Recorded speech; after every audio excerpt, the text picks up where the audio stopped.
ఏం తమ్ముళ్ళు హుషారుగా ఉన్నారా? ఏమమ్మా ఆడబిడ్డలు మీరు కూడా హుషారుగా ఉన్నారా? చాలా రోజులైంది నర్సాపూర్కి వచ్చి ఈ సెంటర్లో మీటింగ్లు పెట్టడం కూడా నేర్పించింది తెలుగుదేశం పార్టీని. ప్రజాగణానికి వచ్చిన మీ అందరికీ అభినందనలు, ధన్యవాదాలు. ఈరోజు నేను ఇక్కడ వచ్చింది రేపు జరిగే ఎన్నికల్లో మీరు 2 బటన్లు నొక్కాలి. ఒక బటను కమలం పువ్వు పైన నొక్కి శ్రీనివాస వర్మ గారిని బీజేపీ అభ్యర్థిని గెలిపించాలి. రెండో బటను పక్కనే ఉన్నాడు నాయకర్,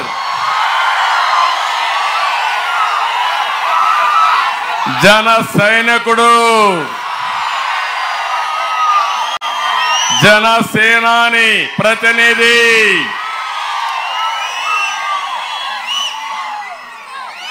గ్లాస్ పైన నొక్కి నేరుగా గ్లాస్ పోయి జగన్మోహన్ రెడ్డి గుండెల్లో నిలబడాలి. సిద్ధమా తమ్ముళ్ళు? మీరు నేను అడుగుతున్నా. ఏమమ్మా ఆడబిడ్డలు, మనమంతా ఇప్పుడు కీలకమైన సమయానికి వచ్చాం. మనందరి బతుకులు మార్చుకునేందుకు, మన జీవితాల్ని సరిదిద్దుకునేందుకు వచ్చే అవకాశమే రేపు జరిగే ఎన్నికలు. నేను అడుగుతున్నా, ఇక్కడుండే మిమ్మల్ని నర్సాపూర్లో 5 సంవత్సరాలు జలగ పాలన మీ జీవితాల్లో ఏమైనా మిగిలిందా అని మిమ్మల్ని అడుగుతున్నా. మీరు బాగుందనుకుంటే చెప్పండి, నేను మాట్లాడను, కానీ మీరే నిర్ణయించాల్సిన అవసరం ఉంది. ఏ వర్గమైనా బాగున్నారా తమ్ముళ్ళు అని మిమ్మల్ని అడుగుతున్నా. ఏమమ్మా మీరన్నా బాగున్నారా? అంటే మన జీవితాలన్నీ కూడా బుగ్గైపోయినాయి. ఈ పిల్లల భవిష్యత్తు అంధకారం అయ్యే పరిస్థితి అవునా కాదా నేను అడుగుతున్నా.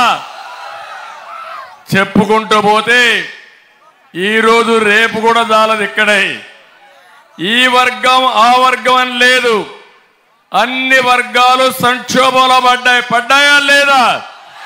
ఇబ్బందుల్లో ఉన్నారా లేదా? మీరు మీ ఆదాయం పెరిగిందా?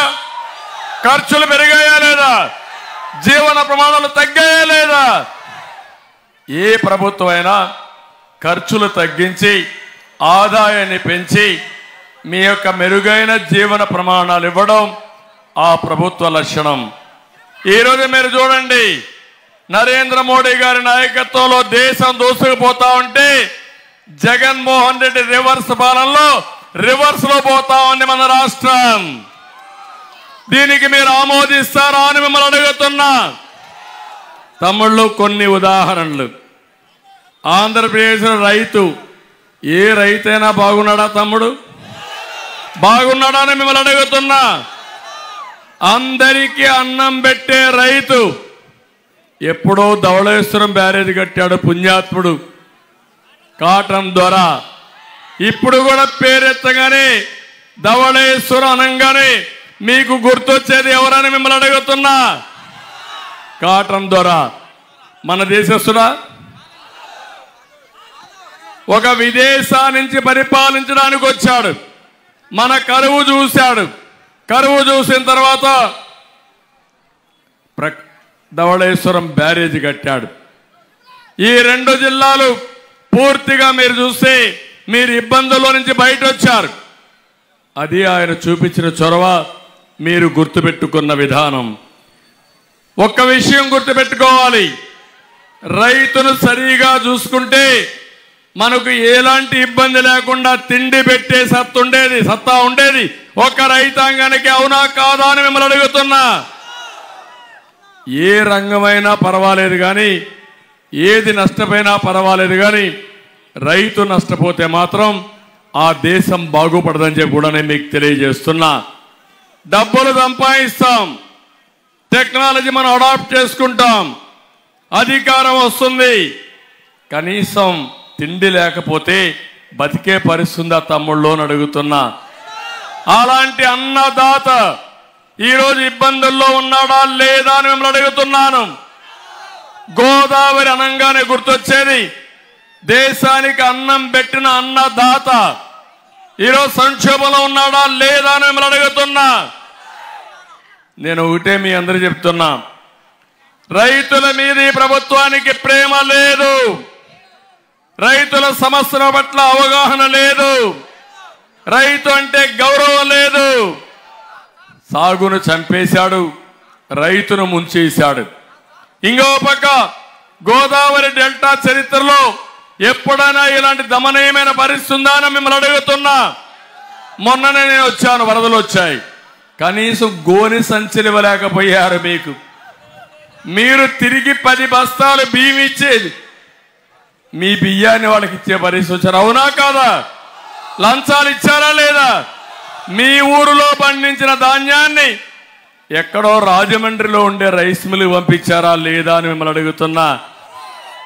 అంటే ఏంటి అరాచకం? అదే జగలగా అరాచకం, జగన్మోహన్ రెడ్డి అరాచకం అని చెప్పి కూడా నేను మీకు తెలియజేస్తున్నా. నాకు తెలిసినంత వరకు 45 ఏళ్లలో డెల్టా ప్రాంతంలో ఇలాంటి సమస్యలు ఎప్పుడు రాలేదు. అలాంటి సమస్యలు వచ్చాయి. పండించిన పంట అమ్ముకోలేక దీనావస్థకు వచ్చారు. రోజుకు 3 రైతులు ఆత్మహత్యలు చేసుకుంటున్నారు. ఇంకో పక్క దేశంలో అప్పుల బాధ తక్కువ ఉంటే మన రాష్ట్రంలో ఉండే రైతాంగం 93% అప్పుల్లో ఉండిపోయే పరిస్థితికి వచ్చారు. నేను ఒకటే అందుకే ఆలోచించా, ఈరోజు ఈ ప్రభుత్వం మిమ్మల్ని దగా చేసింది.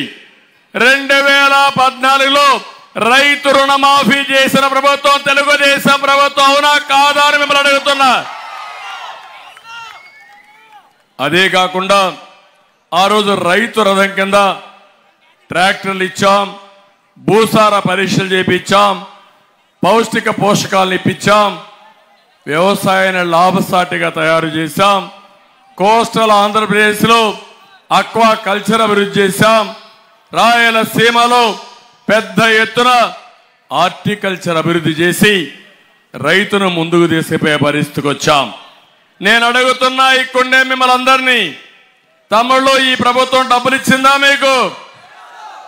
12,500 రూపాయలు ఇస్తామని చెప్పాడా లేదా? ఎన్నికల ముందు ఎంత ఇచ్చాడు? 7,500 ఇచ్చాడు. అది కూడా ఓసారి 1000 లేకుంటే 2,000 అంతే కదా మీకు ఇచ్చింది. కేంద్రం 6,000 రూపాయలు ఇచ్చిందా లేదా మీకు? కేంద్రం 6,000 రూపాయలు ఇస్తే ఈ పెద్ద మనిషి మీకు ఇచ్చింది ముష్టి 7,500 రూపాయలు ఇచ్చి నేను రైతుకు అజ్జేసా ఇజ్జేసా అని ఉదరగొట్టే పరిస్థితికి వచ్చాడు. నేను అడుగుతున్నాను, ఈ ప్రాంతంలో అక్వా రైతు ఎవడైనా బాగున్నాడా తమ్ముళ్ళు అని మిమ్మల్ని అడుగుతున్నా. ఎన్నికల ముందు మీకేం చెప్పాడు? అభివృద్ధి చేస్తాన్నాడా లేదా అని మిమ్మల్ని అడుగుతున్నా. 14-19లో దేశంలోనే అక్వా నెంబర్ 1 చేసిన పార్టీ తెలుగుదేశం పార్టీ. ఆ రోజు తెలుగుదేశం ప్రభుత్వం. ఈరోజు మీరు చూడండి, ఫీడ్ పెరిగింది, మందులు పెరిగాయి, కరెంటు బిల్లు పెరిగాయి, అన్ని పెరిగాయి. ఏఎంసీ సెస్ పెరిగింది, నీటి పన్ను పెరిగింది, ట్రాన్స్ఫార్మర్ రేట్లు పెంచాడు, ₹1.50 కరెంట్ ఇస్తామని జోన్ నాన్ జోన్ తీసుకొచ్చాడా లేదా?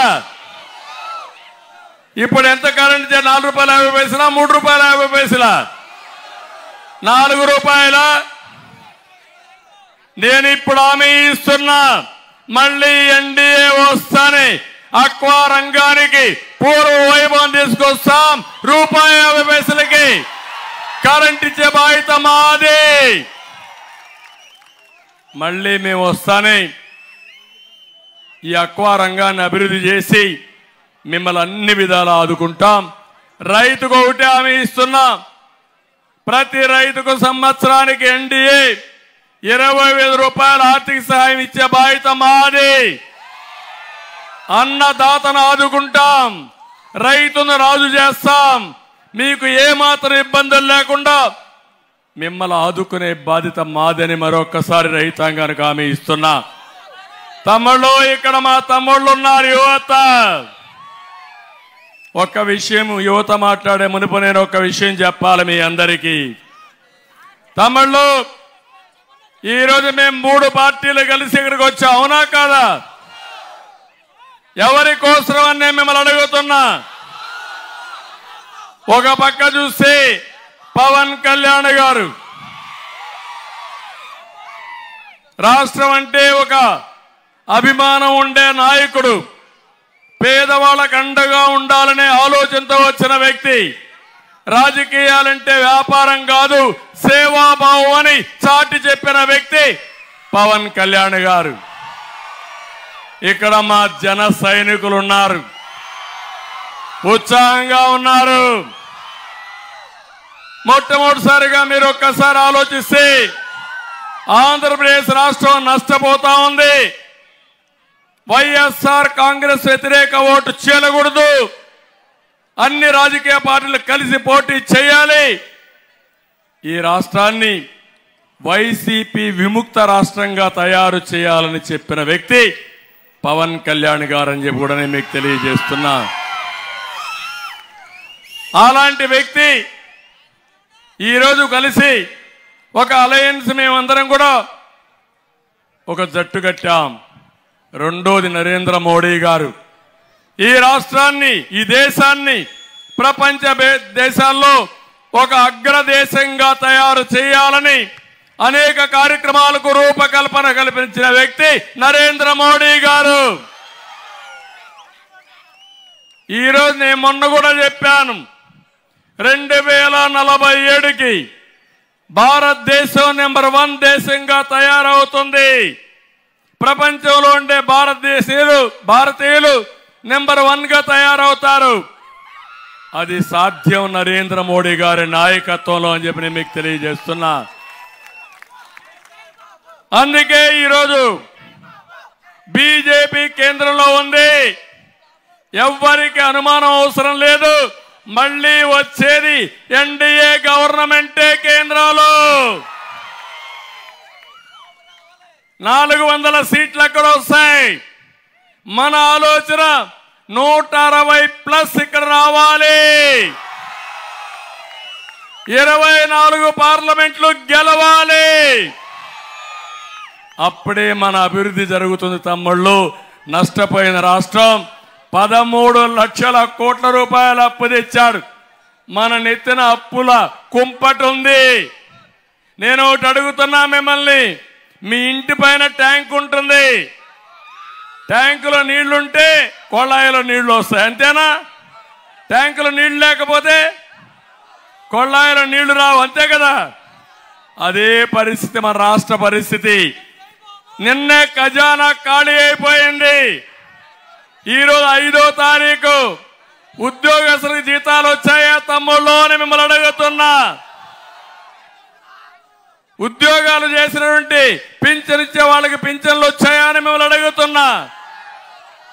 నిన్న కూడా వృద్ధులకు వికలాంగులకు పింఛన్లు ఇవ్వలేక డ్రామాలు ఆడి శవ రాజకీయాలు చేసిన నీచుడు ఈ జగన్మోహన్ రెడ్డి అని చెప్పి కూడా నేను మీకు తెలియజేస్తున్నా.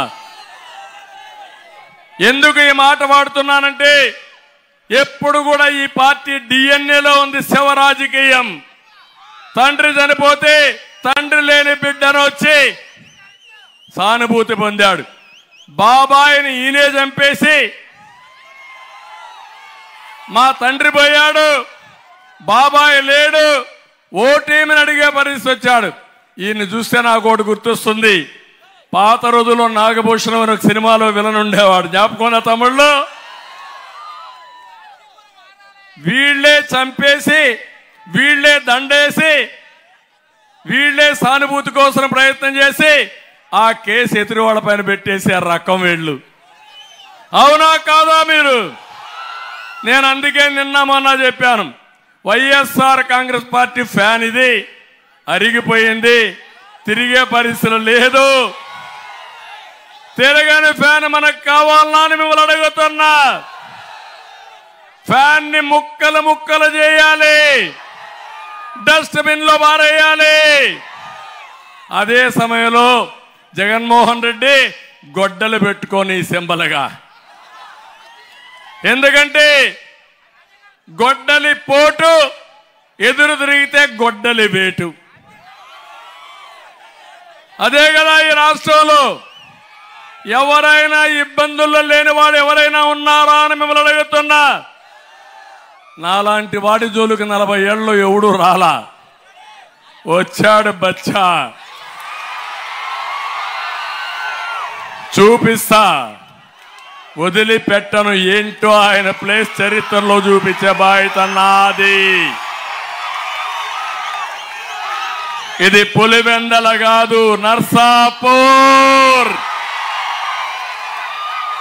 నర్సాపూర్ ఎక్స్ప్రెస్ స్పీడ్ పెంచాలి.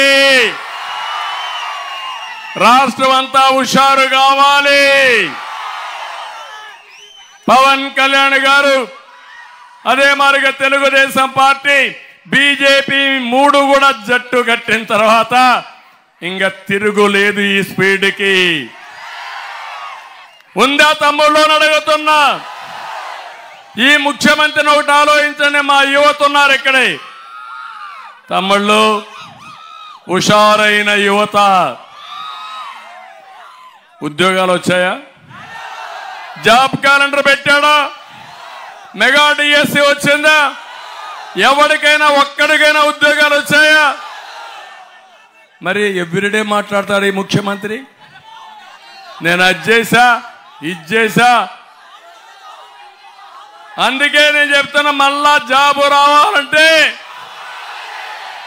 రావాలంటే ఎన్డీఏ రావాలి, పరిశ్రమ రావాలి.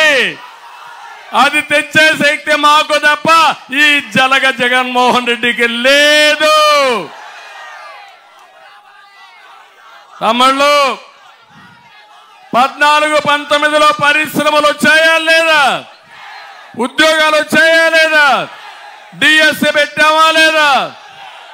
ఈరోజు అలాంటి రాష్ట్రంలో మిమ్మల్ని చూస్తా ఉంటే దేశంలోనే 24% అన్ఎంప్లాయ్మెంట్ ఉండే రాష్ట్రం మన రాష్ట్రం. ఇంకో పక్క, అందుకే నేను చెప్పాను, రేపు భవిష్యత్తులో 20 లక్షల మందికి ఉద్యోగాలు ఇప్పించే బాధ్యత మాది. సంవత్సరానికి 4 లక్షలు. మా యువతకు ఒకటి హామీ ఇస్తున్నా, మమ్మల్ని నమ్మండి, మీ భవిష్యత్తుకు తిరుగుండదని మరొక్కసారి మీ అందరికి హామీ ఇస్తున్నా. మెగా డిఎస్సి పెడతాం, ఉద్యోగాలు ఇస్తాం, ఇంకో పక్క జాబ్ క్యాలెండర్ ఇస్తాం, సర్వీస్ కమిషన్ లో ఉద్యోగాలను నోటిఫై చేస్తాం. మళ్ళీ హామీ ఇస్తున్నా, ఈ ఉద్యోగం వచ్చే వరకు మీ అందరికీ 3,000 రూపాయలు నెలకు నిరుద్యోగ భృతి ఇచ్చే బాధ్యత మాదని మీ అందరికీ హామీ ఇస్తున్నా. ఏం తమ్ముళ్ళు, నేనున్నప్పుడు మీకు నిరుద్యోగ భృతి ఇచ్చామా లేదా అని అడుగుతున్నా. ఎప్పుడు కూడా నేను ఒకటి ఆలోచించా, యువత దేశానికి సంపద. బాగా చదువుకొని తర్వాత కూడా ఈ పేదవాళ్ళ దగ్గర కూలి చేసుకునే తల్లిదండ్రుల పైన మీరు ఆధారపడితే మిమ్మల్ని చూసి వాళ్ళు ఎంత బాధపడతారో మీరు అర్థం చేసుకోవాలి. అందుకే ఒకటే హామీ ఇస్తున్నా, ఎన్డీఏ మేము భరోసా ఇస్తున్నాం, ప్రతి ఒక్క తమ్ముడికి ఉపాధి కల్పిస్తాం. ఈ నర్సాపూర్లో ఉండేవాళ్ళు సగం మంది హైదరాబాద్, బెంగళూరు, అమెరికాలో ఉన్నారు. ఇక్కడే కొవ్వాలి ఎతిరాజు రామ్మోహన్ నాయుడు ఉన్నాడు, మొన్నే అమెరికాకు పోయాడు. మళ్ళా నా మీటింగ్ ఉందని మళ్ళా పరిగెత్తా వచ్చాడు. ఒక 2 ఏళ్లలో 30 సార్లు అక్కడికి ఇక్కడికి తిరిగేశాడు. అంటే అమెరికా నర్సాపూర్ ఎట్లుందంటే నర్సాపూర్ భీమవరం మారిగా తయారైంది. అలాంటి మీలో సమర్థులు ఉన్నారా లేదా అని మిమ్మల్ని అడుగుతున్నా. ఇప్పుడు ఉద్యోగాలు వచ్చే 5 ఏళ్లలో కానీ ఒకటి మాత్రం తెచ్చాడు. ఏం తెచ్చాడు గెస్ చేయండి. ఏం తమ్ముళ్ళు గంజాయి తెచ్చాడా లేదా ఇక్కడ? జే బ్రాండ్ లిక్కర్ తెచ్చాడా లేదా ఇక్కడ? డ్రగ్స్ వచ్చాయా లేదా ఈ ఊరికి? తమ్ముళ్ళు మా తమ్ముడు రెడీగా ఉన్నాడు, క్వార్టర్ బాటిల్ తెచ్చాడు. ఏంటి అరాచకం? ఒకప్పుడు క్వార్టర్ బాటిల్ నేనున్నప్పుడు 60 రూపాయలు, ఇప్పుడు 200 రూపాయలు. ఆ మద్యం షాపులో క్యాష్ పేమెంట్ ఉంది కానీ డిజిటల్ పేమెంట్ ఉంది. తమ్ముళ్ళు ఆన్లైన్ డబ్బులు తీసుకుంటున్నారా? తోపుడు బండి, కిరాణా కొట్టు చిల్లర తీసుకోరు, కానీ మన జలగ మాత్రం చిల్లర తప్ప వేరే తీసుకోడంటే మీరు అర్థం చేసుకోవాల్సిన అవసరం ఉంది. ఎవరికి పోతుంది 140 రూపాయలు? జగన్మోహన్ రెడ్డికి అవునా కాదా? అది కిక్కు కూడా ఇవ్వదు. ఇంకొక క్వార్టర్ వేసుకోవాలి, అది వేసుకుంటే ఇంకొక 200 రూపాయలు అవుట్. అక్కడి నుంచి మీకు లేనిపోని ఆరోగ్య సమస్యలు, ఎక్కువ తాగితే గోయిందా గోయిందా. ఇంకా అంటే నేను ఎందుకు బాధపడుతున్నానంటే మీ జీవితాలతో ఆడుకునే జలగా ఈ జగన్మోహన్ రెడ్డి, మీ ఆరోగ్యంతో ఆడుకునే వ్యక్తి. ఇప్పుడు ఏ కిరాణా కొట్టుకెళ్ళినా గంజాయి ఉందా లేదా తమ్ముళ్ళు? ఉందా లేదా? ఆ గంజాయి అమ్మేది కూడా వైఎస్ఆర్ కాంగ్రెస్ నాయకులే. దానికి అండ కూడా ఎక్కడుండే ఎమ్మెల్యేది. ఎక్కడికి పోతున్నారో నాకైతే అర్థం కాల. ఇదే కాదు, నేను ఒకటే చెప్తున్నా, తెలుగుదేశం వస్తానే రేపు మళ్ళీ మేమందరం కలిసి ఎక్కడి నుంచి మీ ఊరు నుంచి పనిచేసే విధానానికి నేను శ్రీకారం చుడతా. వర్క్ ఫ్రమ్ హోమ్, ఎక్కడికెక్కడ మండల కేంద్రాల్లో వర్క్ స్టేషన్లు కట్టి ప్రపంచంలో ఉండే అన్ని కంపెనీలు తీసుకొచ్చి మీరు డబ్బులు సంపాదించే మార్గం చూపించే ఆలోచన మాదని మరొకసారి మీకు హామీ ఇస్తున్నా. ఇది అసాధ్యం కాదు, ఇది సాధ్యం.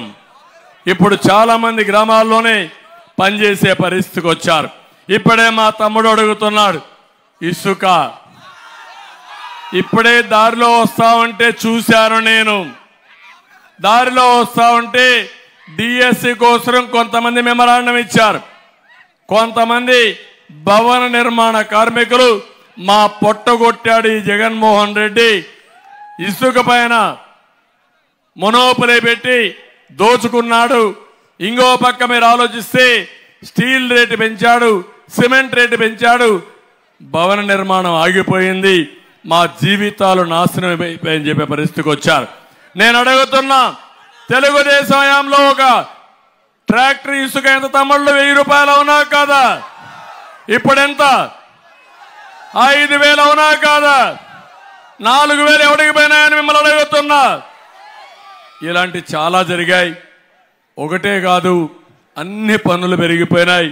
మీరు ఒకసారి చూస్తే పెట్రోల్ డీజిల్ పెరిగింది, విద్యుత్ ఛార్జీలు పెరిగాయి, సాగు భారం అయిపోయింది, నిత్యావసర వస్తువుల ధరలు బాగా పెరిగాయలే తల్లి, అన్ని పెరిగిపోయినాయి. ఇంకో పక్క మీరు చూస్తే ఎవరికి ఆదాయం లేదు, ఇంకో పక్క ఖర్చులు పెరిగాయి, ఎన్నో ఇబ్బందుల్లో ఉన్నారు. అందుకే నేను ఆలోచించా, ఒకే కార్యక్రమంతో ముందుకు వచ్చాం. సూపర్ 6 పెట్టి 6 కార్యక్రమాలతో మీ జీవితాల్లో వెలుగు చూపించాలని ముందుకొచ్చామని మా ఆడబిడ్డలందరికీ హామీ ఇస్తున్నా. ఏమమ్మా, డాక్రా సంఘాలు పెట్టింది తెలుగుదేశం పార్టీ అధికారం ఉన్నప్పుడు, అవునా కాదా? మీకు ఆస్తిలో సమాన హక్కు ఇచ్చిన పార్టీ తెలుగుదేశం పార్టీ, అవునా కాదా? ఇంకో పక్క మీ పిల్లలకు ఉద్యోగాల్లో కాలేజీల్లో రిజర్వేషన్లు పెట్టిన పార్టీ తెలుగుదేశం పార్టీ. ఈరోజు హామీ ఇస్తున్నా, ఆడబిడ్డలందరికీ ఆర్థికంగా పైకి తేవడానికి 4 కార్యక్రమాలు ఇచ్చాను. ఒకటి ఆడబిడ్డ నిధి, నెలకు 1500 రూపాయలు. 18 సంవత్సరాలు పైబడిన ఆడబిడ్డలకి 59 సంవత్సరాల వరకు నెల 1500 మీ అకౌంట్లో వేస్తా. ఇంట్లో 2 3000, 3 4500, 4 6000 రూపాయలు మీ అకౌంట్లో వేసే బాధ్యత మాదని మరొకసారి నా ఆడబిడ్డలకు హామీ ఇస్తున్నా.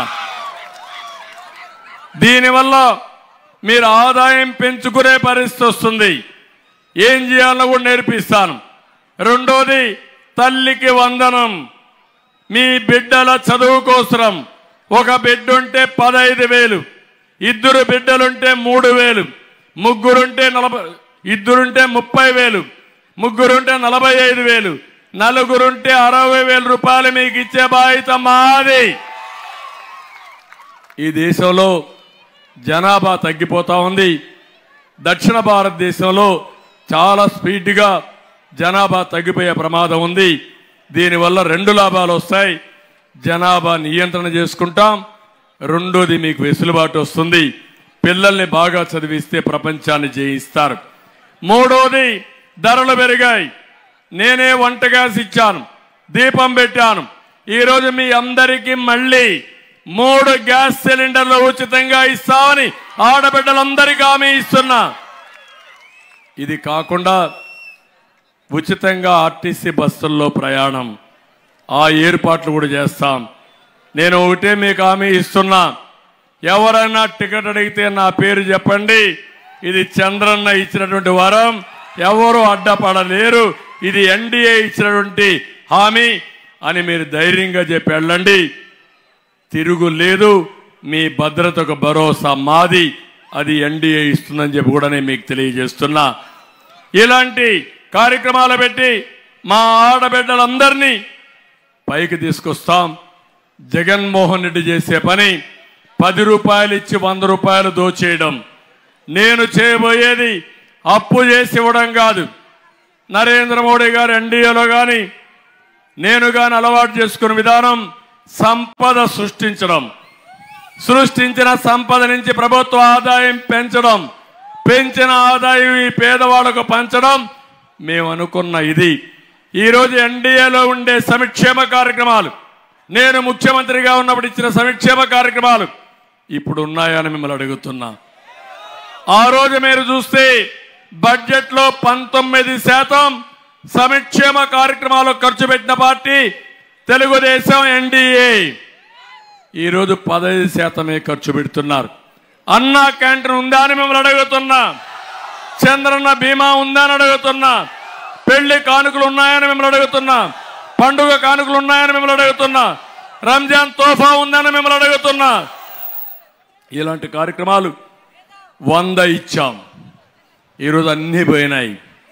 పోయిన తర్వాత ఈరోజు మాయ మాటలు చెప్తున్నా. నేను అది ఇచ్చా ఇది ఇచ్చానని. బటన్ నొక్కానంటున్నాడు. నువ్వు నొక్కింది ఒట్టొట్టి బటను. అది స్ట్రక్ అయిపోయింది. మా తమ్ముడు చెప్పాడు అది స్ట్రక్ అయిపోయింది. అలాంటి ఒట్టొట్టే బటన్లు నేను నొక్కను. అంతేకాకుండా ఒకటి హామీ ఇస్తున్నాం. సంపాదించిన సంపదలో 20 రూపాయలు మీకు ఇచ్చి అందు నుంచి 2,000 రూపాయలు సంపాదించే మార్గం, 20,000 రూపాయలు సంపాదించే మార్గం, 2 లక్షల రూపాయలు సంపాదించే మార్గం నేర్పించే బాధ్యత మాదని మీ అందరికీ హామీ ఇస్తున్నా. ఇది అసాధ్యం కాదు, ఇది సాధ్యం.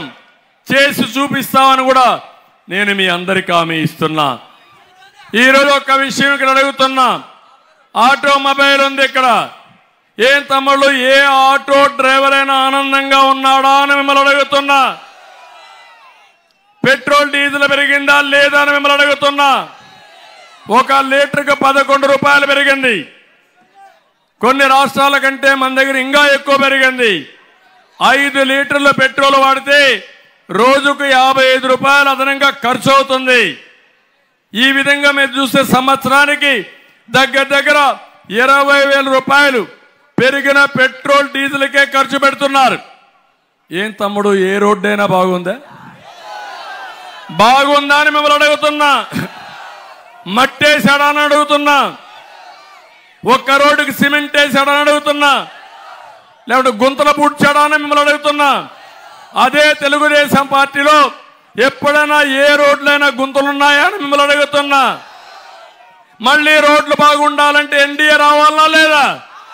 రావాలా లేదా? దీని మీద ఒక్కొక్క ఆటో రిపేర్ వస్తే 5,000, 10,000 రూపాయలు ఖర్చు అయిపోతా ఉంది. ఇంకో పక్క ఎక్కడ చూసినా పెనాల్టీల బాధుడు, బీమా లేదని, కాకి చొక్కా లేదని, స్పీడ్ అని, రాంగ్ రూట్ అని, ఫిట్నెస్ సర్టిఫికెట్ అని భారీగా జరిమానాలు ఇస్తున్నారు. వాళ్ళకి ఇచ్చేది 10,000. 7 లక్షల మంది ఆటో డ్రైవర్లుంటే ఇచ్చేది 2,10,000 మందికి. దీనివల్ల ఆదాయం 2,000 కోట్లు, తిరిగి ఇచ్చేది 200 కోట్లు. అదే జలగ ప్రభుత్వం.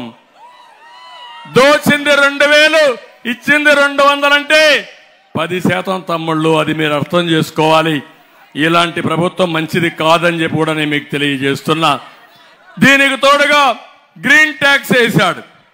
ఆటోమొబైల్ రంగం పూర్తిగా క్షీణించిపోయింది, దివాలా తీసింది. నేను ఒకటే మీ అందరికీ హామీ ఇస్తున్నా, మళ్ళీ ఈ రంగాన్ని బాగు చేసే బాధ్యత మాది. న్యాయం చేస్తాం. అన్ని రంగాలు సర్వనాశనం అయిపోయినాయి, అన్ని వ్యవస్థలు పతనావస్థకు వెళ్ళాయి. ఈ రాష్ట్రంలో బాగుపడింది ఒక్క జగన్మోహన్ రెడ్డి ఒక్కడే. ఇక్కడ అందరం మునిగిపోయా, అవునా కాదా? నేను అందుకే అడుగుతున్నా మిమ్మల్ని. జగన్మోహన్ రెడ్డి ఇప్పుడు తిరుగుతున్నాడు సిద్ధమని, ఇప్పుడు కొత్తగా వచ్చాడు మేము సిద్ధమని. నేను మిమ్మల్ని అడుగుతున్నా, మేము కూడా నర్సాపూర్లో సిద్ధం జగన్మోహన్ రెడ్డిని ఓడించడానికి. అవునా కాదా తమ్ముళ్ళు? మిమ్మల్ని అడుగుతున్నా. అందుకే మా బాధ్యత మేం చేస్తున్నాం. 3 పార్టీలు కూడా ఒకే ఆలోచన. 3 జెండాలు వేరే కావచ్చేమో కానీ అజెండా ఒకటే. ఆ అజెండా ఈ రాష్ట్రాన్ని బాగు చేయడం, మీ జీవితాల్లో వెలుగు తీసుకురావడం. మీరు ఈ విషయాలు ఆలోచించాలి. ప్రతి ఒక్క ఇంట్లో కూర్చోండి. మీరు, మీ కుటుంబ సభ్యులు, మీ స్నేహితులు, మీ బంధువులు ఇంట్లో ఆలోచించండి, రచ్చబండ్లో ఆలోచించండి, బస్సుల్లో ప్రయాణం చేసి ఆలోచించండి. మళ్ళా మీ పిల్లలకు భవిష్యత్తు ఉండాలంటే ఎన్డీఏ తప్ప వేరే ఆల్టర్నేటివ్ లేదని మీ అందరికీ తెలియజేస్తున్నా. ఇక్కడ నర్సాపూర్ ఎమ్మెల్యే ఉన్నాడు, ముదునూరి. చాలా మహాముదురు, మామూలు ముదురు కాదు ఇతను. సర్వం దోచేసినటువంటి మహాముదురు. ఏటిగట్టు పనులు నాసిరకం చేశాడా లేదా? కొట్టుకొని పోయినాయా లేదా? అవన్నీ మెడికల్ కాలేజ్ వస్తుందంటూ అందరిని నమ్మించి రియల్ ఎస్టేట్ వ్యాపారం చేశాడు. కాలేజ్ వచ్చిందా? వస్తుందా కాలేజీ మీకు? మళ్ళీ ఇక్కడ నాయకుడిని గెలిపించండి. తెలుగుదేశం పార్టీ సైనికులకు ఉన్నారు. ఇక్కడే షరీఫ్ గారు ఉన్నారు, ఎప్పటి నుంచో పార్టీలో పాలిట్ బ్యూరో మెంబర్గా కూడా ఉన్నాడు. నేను ఒకసారి ఆలోచిస్తే ఎన్ని ఇబ్బందులు వచ్చినా నీతి నిజాయితీగా పార్టీ పెట్టినప్పటి నుంచి పార్టీ జెండా మోసిన నాయకుడు షరీఫ్ గారు అని చెప్పి కూడా నేను మీకు తెలియజేస్తున్నా. అలాంటి వ్యక్తిని చూసినప్పుడు నాకు అనిపిస్తుంది, ఈరోజు ఇక్కడ ఎవరైతే కోవల్ నాయుడు కానీ రామరాజు గారు కానీ పార్టీకి అనలేని సేవలు చేస్తున్నారు. నాకు ప్రాణ సమానమైన తెలుగుదేశం పార్టీ కార్యకర్తలు కూడా జెండా మోస్తూనే ఉన్నారు. అధికారంలో ఉన్న, ప్రతిపక్షంలో ఉన్న, మిత్రపక్షాలకు సీట్లు ఇచ్చిన జెండాలో మోసిన మా కార్యకర్తల్ని జీవితంలో ఎప్పుడూ మర్చిపోలేను.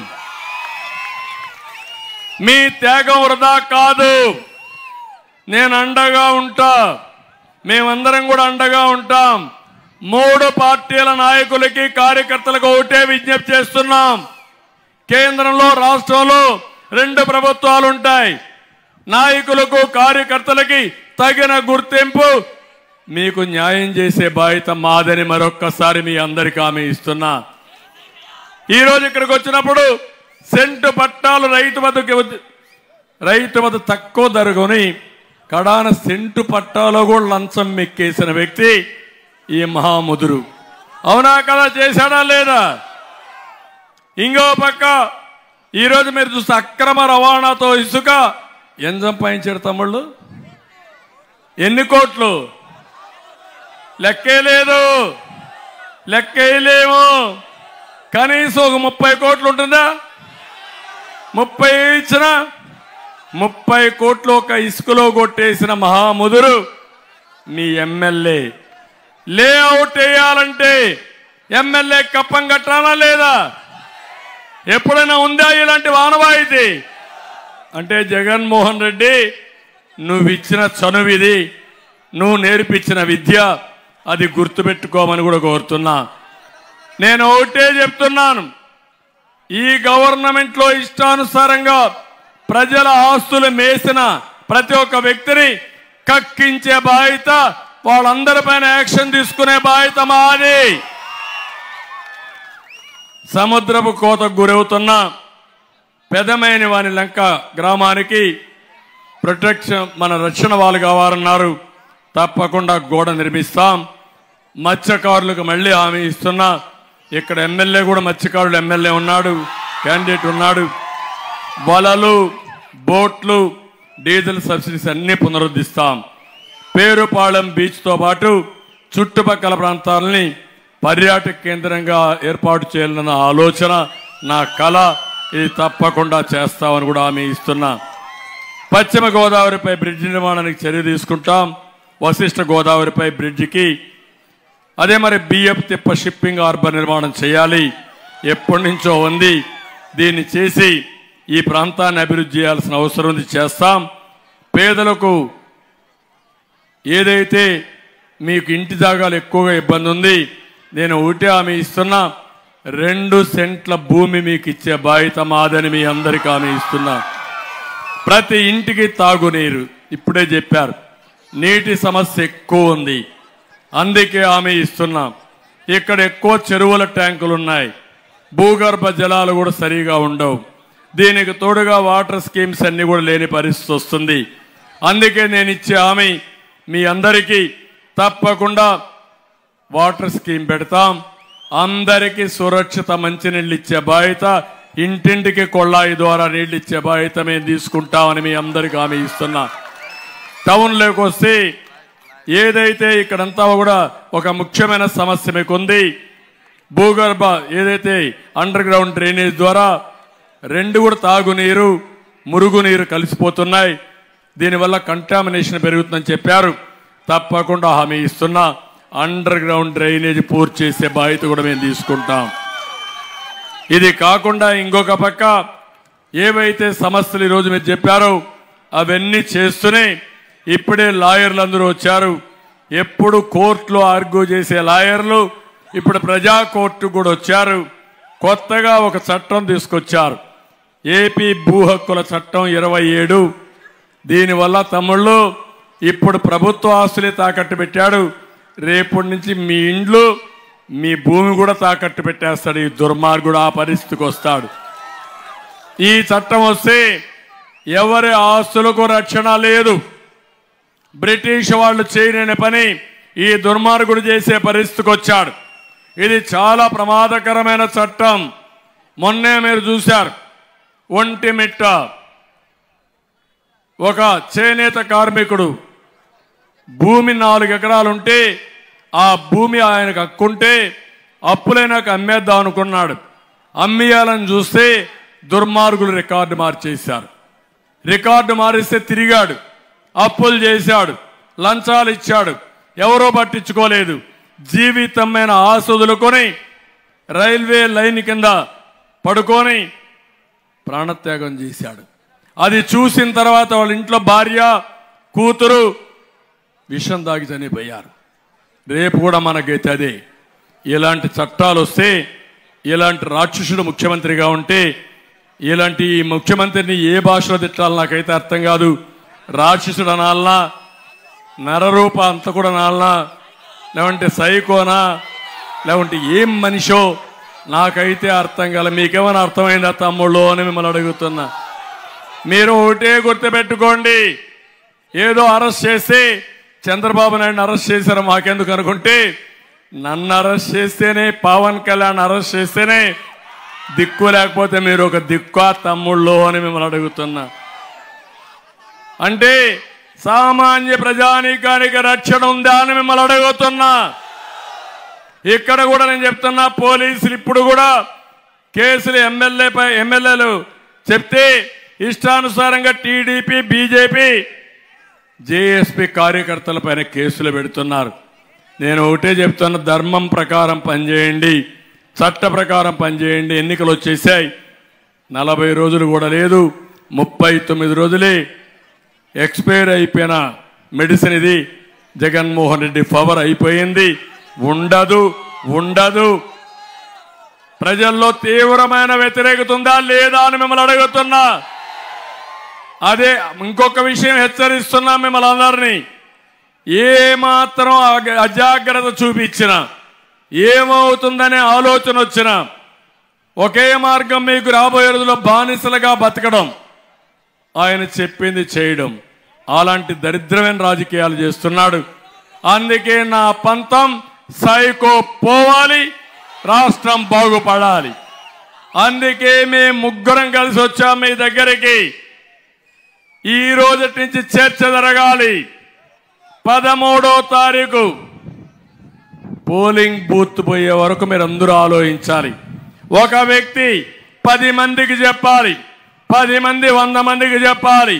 ఎవరికైనా తెలియకపోతే పదే చెప్పాలి. ఇతను ఇచ్చేది 10 రూపాయలు, దోచేది 10 రూపాయలని ఉదాహరణతో చెప్పి రాష్ట్రాన్ని కాపాడుకోవడంలో మీ బాధ్యత మీరు నెరవేర్చండి, మా బాధ్యత మేము నెరవేరుస్తామని మరొక్కసారి పిలిపిస్తున్నా. దానికోసమే మీ అందరి సహకారం కావాలి. ఆ సహకారం చేయమని, మళ్ళీ మేము చేసే కృషి మళ్ళా మీరు ఒక్కసారి ఆలోచించాలని. ఈరోజు మత్స్యకారుడు సముద్రంలో చనిపోతే వెంటనే పరిహారం ఇవ్వాలని చెప్పి కోరారు. తప్పకుండా మత్స్యకారుల్ని పూర్తిగా ఆదుకునే బాధ్యత, వాళ్ళకు ప్రత్యేకమైన పాలసీ ఇచ్చే బాధ్యత మేము తీసుకుంటామని మరొక్కసారి మీకు కోరుకుంటూ, మీ అందరూ చూపించిన అభిమానానికి చాలా రోజుల తర్వాత నర్సాపూర్కి వచ్చా. మీ అభిమానం ఏమీ తగ్గలేదు. మీ అభిమానాన్ని నా గుండెల్లో పెట్టుకుని నర్సాపూర్కి అండగా ఉంటానని మరొక్కసారి తెలియజేసుకుంటూ అందరికీ నమస్కారాలు. జై హింద్.